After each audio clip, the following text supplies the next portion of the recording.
Hey, what's going on, guys? DJ Hess here, CollectiveKicks.com. Wanted to bring you guys an on-feet look at the Air Jordan 11 IEs in the croc print colorway. If you guys haven't seen these on feet, I figured I'd show you guys what they look like with my Tech Fleece joggers. Some people are like, no more joggers, but I like my Tech Fleece, you guys already know.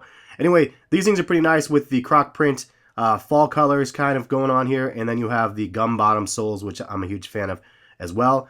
If you guys are interested in buying a pair of these, I'll put some links down to eBay so you guys can see what the prices are. But here's an up-close shot of the croc print. And all in all, I'm happy with this purchase. I ended up getting them from an overseas site. The only thing I don't like is the red carbon fiber on them. I think that throws it off a little bit, or the reddish-orange carbon fiber. But all in all, super nice on feet in my opinion. Hopefully you guys enjoyed the quick video.